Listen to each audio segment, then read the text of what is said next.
work on a pose called Malasana, and it means garland pose.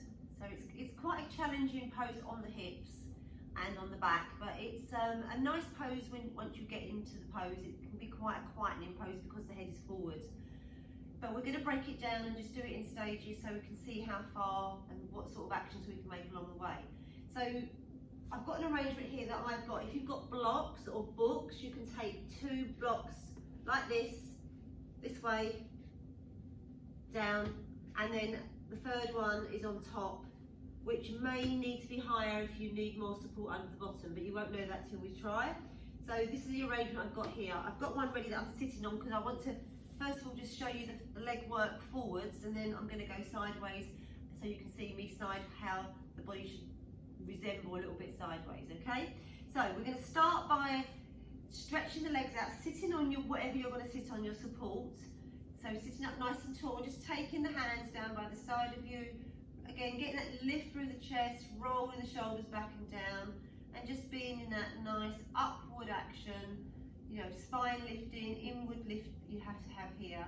Lower back, lifting from that lower back, and getting that width and broadness across that upper chest. So from here we're going to bend up, take the hands behind, the fingers behind the right knee, and just bring your foot in, bring it in. And then you have to bring your heel onto that support. So I've got a little piece of a step here, or a book that you're going to use if you're going to use a book, and take my heels onto whatever you're going to position yourself onto. So the hardest part of this pose, sometimes when we begin, is actually getting the buttocks and getting up to lift like this. So it's a squatting action. You know, if you've seen people, especially Indian people, they sit and they squat, don't they? They do it for years and years, and it's funny because when you go to, when I go to India, the Indian teachers laugh at us because they say that we just are useless because we can't squat, where they're still in their 40s, 50s and sitting there eating their dinner or a snack while they're talking to you like this, and their heels are flat down. So if you can squat, you don't need support underneath your heels. I can't get my heels completely down because I find it incredibly difficult in my back and my ankles. So there's stiffness in the ankles, you're going to find this one quite hard. If the back of the calves are quite tight, then I suggest you do take something under the heels. So the heels must not be what I call floating, they've got to be pushing down to press, okay? So coming back onto that support. So just sit up nice and tall, and then let's just practice a few times. Let's see if we can come off that support, roll forward, fingertips to the floor, press your heels back down. Okay, and I'm going to transfer myself to the opposite blocks now so you can see sideways what I'm doing here. So you have a rest, just watch the screen a moment. Okay, so I'm sitting on this arrangement. I'm starting off like we said, legs extending outwards. We're going to bend the legs, take the heel on, just the edge of the heel onto that support, followed by the opposite one. And then this is the part where we have to heave, almost heave ourselves forward. So you have to learn to lift internally. It's like an internal lift to get up. So you have to bring yourself forward. You can press your hands to the floor, or if you can do it, try and do it out the hands. So let's start first with hands to the floor and push ourselves up so the buttocks are just off. You don't want to be up here.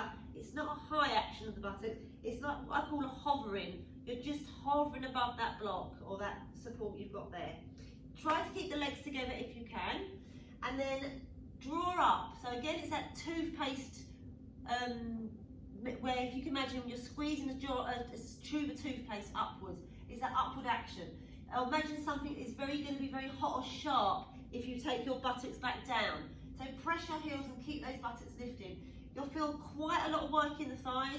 It has to be a connection in the hips. It has to grip in, and then come down and rest if you're not down already. Whoa, it's quite a hard one, this one. Okay, just stretch the legs out and give your thighs a little massage. It does get you in the top of those thighs. So, this time we're going to go again. I'm just going to show you what I want you to do. We're going to take the heels to the block. We're going to come up. This time we're going to see if we can come up without the hands. We're going to lift up and come back down. We're going to come up and lift back down. So we're going to do it 4 times, okay? So, when you're ready, let's all go together. Bringing the legs in, press the heels down, sit up nice and tall first, and see if you can press and lift up and come back down. So stretch the arms forward, up and down. 3, squeeze the legs together, squeeze the hips in and come down. and up and come down. Okay, release. So just bring yourself up into Tadasana now. Come off your blocks briefly.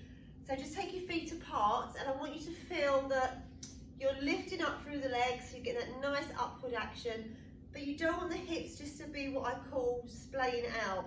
You want to get a bit of a connection here, so make the feet work. So press the heels down, the same as what you would have done in this block on the floor. The minute you press the heels down, you feel this connection here. If you don't press your heels, feel how the hips completely just feel like there's dullness there, there's not much going on. So press into your heels, push your heels into that mat, feel the legs lifted and feel that connection in the outer hips. Okay, so that's the sort of grip that you want. Your buttocks are slightly gripping, and again you have to grip the buttocks on this pose when you're taking it off the blocks, because if you don't, you're just going to fall down. Okay, so there has to be a grip, an internal upward lift. Okay, let's come back down to this block. Let's have a go. Let's stretch the legs out, buttock flesh out to the sides, and then bring your bent legs in, heels. It doesn't matter if you've got your feet slightly apart, but if you can have the feet together, that's even better. And then if the knees have to be apart slightly, that's fine. But again, we're trying to, this stage, keep those legs gripped in. And then we're going to come up. Okay, now I've got a chair in front of me, so hopefully you can find something to take your hands onto, or you can keep this lift. So remember, there's something very sharp. If you go down, you're going to hurt yourself. You want to press your hands, and you want to squeeze your thighs together so tightly that you can feel some connection going on in these hips here. Squeeze, squeeze and look forward, chest forward, and then come back down, and then just stretch your legs out and give yourself a little rest there. Okay, I said it was a hard one, didn't I? Right, so from here, we're now going to take the legs back into that position. So that was almost like just getting the action of being able to get the lift off. So you still may feel that you can't get lift off. If you're not getting up, then it sometimes means you need to take yourself a bit higher. Okay, so the heels are here, my bottom's raised more now, and I can lift more now.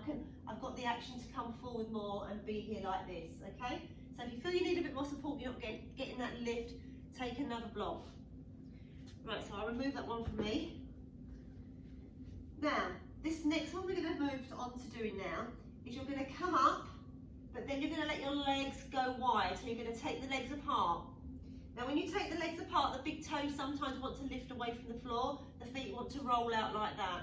I want you to press those big toes down, press those inner heels down, keep those legs wide, and just stretch forward again. So you're stretching the front body forwards now. Okay, and you can feel that the legs, just flapping the legs out to the side, feel how, you know, if I just done that, they're just moving out to the side. Now I have to keep this actual grip in the hips, and then I've got resistance, you know, to move this out. So grip here, grip in here tightly, press your heels, and just extend forwards. Take a few breaths, shoulders away from the ears, and then sit back. You really do feel a lot of work. It's a tremendous lot of work going on in those upper thighs there. Okay, just have a rest, take your legs out, take your legs a bit wide if you need to, bend your knees like this and just be like this if you feel that this helps. Whatever helps, just do in between. Okay, so I'm going to show you the next one now. Now, I'm going to move that chair away. You may still want to use the chair. I'm going to bring those legs, those feet back onto that block. I'm going to lift up, get this action. Now I need to take these legs wide. So now I am letting my hips go because I want my legs to go as wide as I can so I can bring my body down. So I'm trying to bring my body down now in between these legs, okay? So you want to try and get your shoulder down, this shoulder down. You feel your shoulders are rolling forward, your head's going to come slightly down. And then I'm going to take my hands to the floor, but now I'm going to grip with my outer hips with my legs. So it's almost like I'm gripping tightly now in. I'm gripping here. Roll your head down, grip. Belly button drops back, buttocks don't fall down, buttocks still lift slightly. So it is that rolling action now.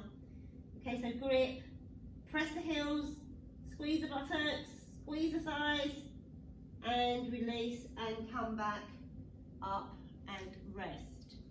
Okay, nearly there. So that was stages of just, you know, number one, trying to get the buttocks up, trying to keep that lift, trying to keep the action in the hips, the connection there, understanding when you release and let go that you're not going to be able to get that lift up.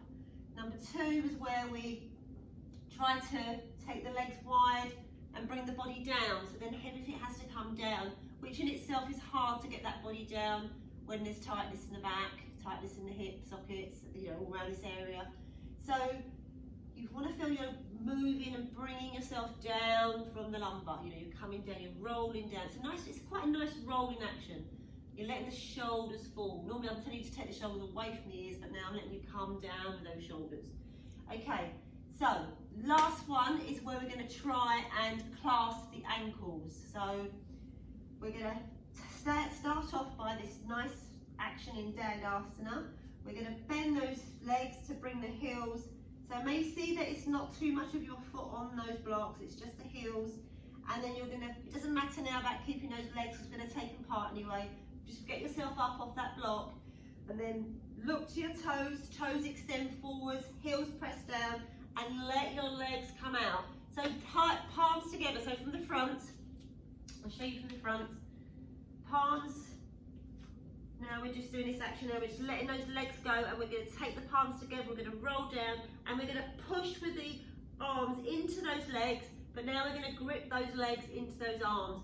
Push, push, push.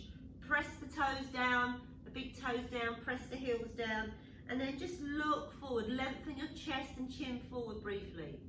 So if I was to let go of my legs, I just do this and everything drops. I need to get this action where I'm pushing with these arms, but I'm also gripping in with those outer legs, moving in, squeeze, and then release and come down. And just rest your legs forwards. Take a few breaths. Okay, so just sit up nice and tall, take a few breaths, roll your shoulders back. Okay, just take your right hand to your left ear and just take your head over to the right side. Just stretch out this side of the neck. Let your toes be soft, let your legs be soft. And then upside, take the left hand to that right ear and just ease it, just so you feel a nice stretch here. Just let that neck go. And release. Okay, so the last one we're going to try with that is, I'm going to go back to here so you can see my ankles hopefully, is stretching the legs out, starting in that upright rod Dandasana pose. Okay, lifting up through the spine, rolling your shoulders back and down, and then bring your legs in, one, then two, coming up, lifting off, getting lifted off. So if you need something to, press, start here. We started off here, so we go through that bit like that. We press here first, then we see if we can let those legs widen and bring our body down to the floor. Now, the next bit is taking the hands back, so your hands hold on to the back of your ankles.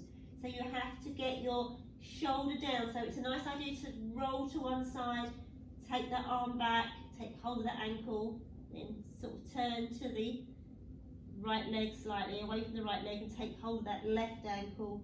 Now, I'm pushing my shins back with the top of my arms, and now I have to grip and roll myself down. So I'm not letting my belly just flop, because if I let my belly flop, my buttocks will drop. My belly button has to come to my spine. I roll forwards, relax the head down. Okay, and squeeze those legs into those arms. Connect those hips, feel the connection in those outer hips. Press your inner heels down, press your big toes down, and breathe. And come back, carefully release. Just cross the legs or straighten the legs, whatever you feel the legs need to do, and just come nearer to something that you can actually either have your legs crossed or your legs straight, and rest forward. Okay, so it may be that you feel better to cross the legs and just come forward and rest your head down to whatever you've got there.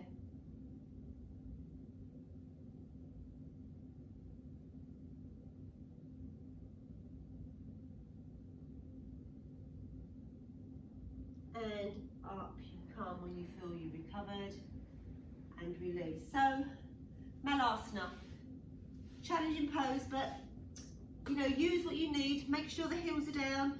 If you can squat without anything, you can, you know, be here and go down and get this action and squatting, but then my inner heels lift, so I've still got some work to do on that one. But you calm down as low as you can. It's almost like you're tucking yourself, your body down into those legs first, and then you reach back, hold on to those ankles, and then grip, grip, grip, grip, and let your head go down. Let your head go down. So really, I'm coming too far forward because my heels are lifting. So ideally, using the support, your heels got something to ground down onto. Okay, well, thank you for joining me today. Namaste.